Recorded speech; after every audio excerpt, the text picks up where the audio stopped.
Hello students, today I will teach you basic computer organization in computer science of class 11th. Okay, as you can see here, I have made some diagrams of basic computer organization. मैंने यहाँ पे एक diagram draw किया हुआ है कि कैसे internally जो सीपीयू और दूसरे हार्डवेयर पार्ट हैं कंप्यूटर के अंदर कैसे वो कनेक्टेड होते हैं, कैसे वर्क करते हैं। ठीक है, यहाँ पे इस चीज को इस डायग्राम के थ्रू दिखाया गया है। Okay, see here the upper, this is the bus and upper, the top of it, this part is the CPU. And in CPU there are three parts, ALU and registers and control. The same thing I have shown here, this side. Okay, and the below of this bus is there the input unit, output unit and storage unit. Okay, अब हम लोग starting से देखते हैं। जब हम information को enter करते हैं कंप्यूटर में, ये आपको पहले भी बताया गया है प्रीवियस क्लास में, even 9th and 10th। Again ये एक बार फिर से रिपीट हुआ है आपके क्लास 11th में, तो एक बार फिर से हम लोग इसको रिवाइज कर लेते हैं। तो input unit, there is a term input unit. What is input unit? Whenever we attach more than one input device to computer system, that is known as input unit। जब कभी हम एक से ज़्यादा इनपुट डिवाइस को computer system से attach करते हैं तो उसको हम क्या बोलते हैं? Input unit. और इनपुट यूनिट करता क्या है? ये आपकी जो डेटा है उससे आपका डेटा है उसको रिसीव करता है और उसको कन्वर्ट भी करता है in machine language, because as we know computer understands only machine language. Okay, तो फर्स्टली आप इनपुट यूनिट के थ्रू डेटा क्या करते हो? एंटर करते हो। देन ये थ्रू द बस क्या होता है? अब जो यहाँ पे बस टर्म आया है वो किसके लिए? इस path for data through which data moves from one part of one hardware part two another hardware part. Okay, तो बस क्या है? Its path of data through which your data moves from one part to another part of hardware inside your computer system। तो जैसे ही आपने यहाँ पे data enter किया through input unit, it can be your keyboard, it can be your mouse, it can be okay any other device, any other input device। तो होता क्या है? After that your data moves to CPU। Okay, इसके बाद वहां पे क्या होता है? अब देखिए यहाँ पे 3 पार्ट्स हैं सीपीयू के। Inside CPU there are 3 parts, ALU, registers and control. Okay, तो मैं इसके बारे में आपको अभी इसी वीडियो लेक्चर में आपको बताऊंगा और थोड़ा बाद में बताऊंगा। ठीक है, इसके बारे में डिटेल। तो वंस आपका डेटा इनपुट हो गया, सिस्टम के अंदर चला गया, तो उसके बाद क्या आता है? सीपीयू के पास। And what does CPU do? As you know, the CPU process the data according to the information, according to the instructions। okay, तो प्रोसेस करने के बाद वो अगेन क्या करता है? डेटा को वो प्रोसेस डेटा को सेंड करता है back to the output unit through the bus. तो इस तरह से आपका डेटा कहां पे आ गया? Output unit. Again what is the output unit? The same thing what I have told you about the input unit. Whenever we attach more than one output device to computer system, that is known as output unit। जब हम एक से ज्यादा output device को computer system से attach करते हैं तो उसे क्या बोला जाता है? Output unit.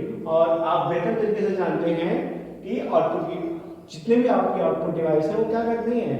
आपके प्रोसेस डेटा रिजल्ट को शो करती हैं, like your monitor and printer. Okay, next thing, जब आपका रिजल्ट शो होने लगा जो आपके मॉनिटर पे, ठीक है। तो अब ये आपके ऊपर डिपेंड करता है कि आपको उस रिजल्ट को सेव करना है कि क्या करना है। अगर आप सेव नहीं करते हो तो कहाँ रहता है, रैम में रहता है। अगर रैम में रहता है, बट वंस आपने कंप्यूटर ऑफ किया, शट डाउन किया, तो वहाँ से वो जो आपका रिजल्ट है वो परमानेंटली हट जाएगा। तो अगर आप उस डेटा को, जो रिजल्ट शो हो रहा है कहाँ पे, मॉनिटर पे, अगर उसको आप सेव करते हो तो कहाँ जाता है, आपके हार्ड डिस्क डिवाइस में, ठीक है। तो इस तरह से डेटा का मूवमेंट होता है कंप्यूटर के अंदर, ठीक है। तो ये सब बातें थी इसके इसमें बेसिक कंप्यूटर ऑर्गेनाइजेशन में, कि कैसे डेटा जाता है और उसके कंप्यूटर के अंदर, और फिर कैसे प्रोसेस किया जाता है, और उसके बाद कैसे रिजल्ट शो होता है, और रिजल्ट शो होने के बाद कैसे वो स्टोरेज यूनिट में, ठीक है, मूव करता है। तभी करेगा जब आप उसको सेव करोगे, अदरवाइज वो स्टोरेज यूनिट में नहीं जाएगा, ठीक है। स्टोरेज यूनिट का मतलब है, यहाँ पे हम बात कर रहे हैं सेकेंडरी स्टोरेज डिवाइस, जो कि आपका हार्ड डिस्क होता है, ठीक है। हाँ, रैम में भी आता है इसमें, बट रैम में तभी तक रहता है जब तक आपका पावर ऑन रहता है, ठीक है। नेक्स्ट थिंग, अब आते हैं डिटेल में इसको देखते हैं, किसको, सीपीयू के पार्ट्स को। As we know, there are three parts of CPU. Here I have written name of those parts. First one is ALU, Arithmetic Logic Unit, and second one is Control Unit, and third one is Registers. Okay? तो इनका अपना different function है, ठीक है। तो see the first one, Arithmetic Logic Unit. What does it do? Whenever you enter some instructions that is related to the calculation, mathematical calculation, or it can be a logical calculation, then only in that case ALU works for that particular calculative data. अगर आप computer के अंदर कोई ऐसा data, mathematical data enter करते हो, जैसे आपको मल्टीप्लाई करना है, डिवाइड करना है, सब्ट्रैक्ट करना है या ऐड करना है, ठीक है, तो उस केस में आपका सीपीयू के अंदर जो अरिथमेटिक लॉजिक यूनिट है वो वर्क करता है। ये उसकी रिस्पॉन्सिबिलिटी बन जाती है उस डेटा को प्रोसेस करने की, ठीक है। या तो जैसे आपका कोई वैल्यू फाइंड कर रहे हो कि आपके पास बहुत सारे नंबर्स हैं, you have 10 numbers and you want to find which number is the greatest number.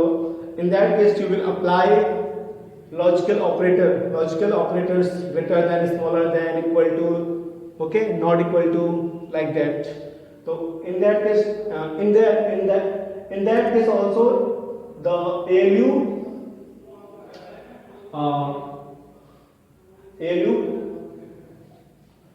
plays great role.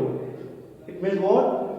कि उस जैसे आपका अगर लॉजिकल डेटा भी है तो उस केस में भी आपका ALU ही वर्क करेगा, या मैथमेटिकल हो या लॉजिकल हो, तो उस केस में भी क्या, आपका ALU ही जो वर्क करता है, ठीक है, प्रोसेस करता है उस डेटा को। अब नेक्स्ट थिंग है आपका CU, कंट्रोल यूनिट क्या होता है।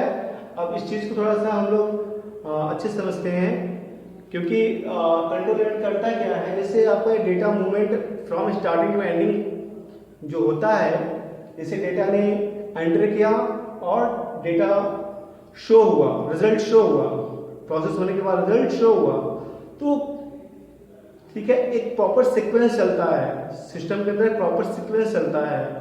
तो उस सीक्वेंस को की कंट्रोलिंग या मॉनिटरिंग कौन करता है, कंट्रोल यूनिट। फॉर एग्जांपल आपका डेटा अगर आपने एंटर किया इनपुट डिवाइस के थ्रू, तो फॉर एग्जांपल आपने अलग अलग 3 डेटा एंटर किया, ठीक है, तो वो किस सीक्वेंस में सिस्टम के अंदर जाएगा, और सिस्टम के अंदर जाने के बाद वो किस सीक्वेंस में सीपीयू के पास पहुंचेगा, और सीपीयू के पहुंचने से पहले वो रैम के पास आता है, रैम से होते हुए वो कहाँ पे जाएगा, सीपीयू के पास, फिर सीपीयू उसको प्रोसेस करेगा, देन प्रोसेस करने के बाद सीपीयू अगेन रैम को प्रोवाइड करेगा और रैम से होते हुए कहाँ जाता है, वो आउटपुट डिवाइस के पास जाता है। और वंस वो आउटपुट डिवाइस के पास अवेलेबल होता है तो आपको रिजल्ट शो होने लगता है। तो जो ये एक साइकिल है, साइकिल ऑफ डेटा मूवमेंट, तो वो किस सीक्वेंस में एंटर करेगा, किस सीक्वेंस में रिजल्ट बाहर आउटपुट यूनिट पे, आउटपुट डिवाइस पे शो होगा, इन सब की कंट्रोलिंग कौन करता है, कंट्रोल यूनिट, जो कि किसका पार्ट है, सीपीयू का। ओके, एक टर्म और है यहाँ पे, रजिस्टर्स। अब रजिस्टर क्या होते हैं, एक्चुअली ये स्टोरेज यूनिट होते हैं जो कि आपके सीपीयू के अंदर होते हैं, रजिस्टर्स। ठीक है, इनका काम क्या है, जब डेटा सीपीयू के अंदर होता है, फॉर दैट शॉर्ट टाइम ये रजिस्टर उस डेटा को होल्ड करते हैं, अपने अंदर क्या करते हैं, होल्ड करते हैं, जब तक उन पे प्रोसेसिंग होती रहती है। कहाँ पे, सीपीयू के अंदर। वंस प्रोसेसिंग कंप्लीट हो जाती है तो वो जो डेटा वहां से रजिस्टर के अंदर से मूव कर जाते हैं, कहाँ पे, इसके लिए उसके बाद वो कहाँ जाते हैं, रैम के पास जाते हैं, और रैम से आउटपुट डिवाइस के पास। ठीक है, तो रजिस्टर भी क्या होगा, ये भी क्या है, स्टोरेज यूनिट है, बहुत स्मॉल स्टोरेज यूनिट है। ठीक है, और ये बहुत शॉर्ट टाइम के लिए डेटा को अपने अंदर होल्ड करते हैं। ठीक है, जब तक उनकी प्रोसेसिंग होती रहती है। ठीक है, चलिए, तो ये था सीपीयू और उसके पार्ट्स के बारे में, और आपको बेहतर तरीके से पता है सीपीयू क्या है, सेंट्रल प्रोसेसिंग यूनिट, और इसे हम लोग जनरल लैंग्वेज में क्या बोलते हैं, ब्रेन ऑफ कंप्यूटर। ठीक है, okay, the next term we have memory. यहाँ मेमोरी से मतलब है रैम से मतलब है, जब भी हम मेमोरी की बात करते हैं कंप्यूटर में, it indicates to the random access memory, most important part of our computer system. Okay, as you can see, what are other names of memory? Main memory, we call it also main memory and primary memory. Okay, and in main memory we have two parts. First one is dynamic RAM and second one is static RAM. Okay, let's see what are the roles of these two different parts of memory, main memory. इनके अलग अलग क्या role होते हैं, dynamic RAM के और static RAM के, उसको हम देखते हैं। उसको देखने से पहले हम लोग ये देखते हैं कि किस चीज से बने होते हैं। डायनेमिक रैम किससे बना होता है आपका, स्टैटिक रैम किससे बना होता है। तो यहाँ पे मैंने क्लियरली लिखा हुआ है कि जो आपका डायनेमिक रैम है वो किससे बना होता है, ट्रांजिस्टर और कैपेसिटर से। और इनका जो ट्रांसफरिंग डेटा स्पीड है वो क्या है, इनका है 20 to 30 नैनो सेकेंड्स, मतलब इतने सेकेंड्स में ये क्या डेटा को एक्सेस कर लेते हैं, कहां से, सीपीयू से खुद के पास। ठीक है, मतलब वहां से उनको डेटा इतने सेकेंड्स में रिसीव हो जाता है। अगर वो डायनेमिक रैम के अंदर, किसकी बात करें, डायनेमिक रैम की। ठीक है, अब सेकंड यहाँ देखते हैं स्टैटिक रैम। ये किससे बना होता है, फ्लिप फ्लॉप से। किससे बना होता है, फ्लिप फ्लॉप से। इनका क्या है, access time, memory access time इनका है 10 to 20 nano second, 10 to 20 nano second. It means जो आपका स्टैटिक रैम है that is faster than your dynamic RAM in terms of memory access time. What is the memory access time? The time taken to retrieval of data, further retrieval of data from CPU to memory, that is known as the memory access time. Okay, so this is all about the basic computer organization and CPU and memory. Okay, thank you for watching video. See you in next video lecture.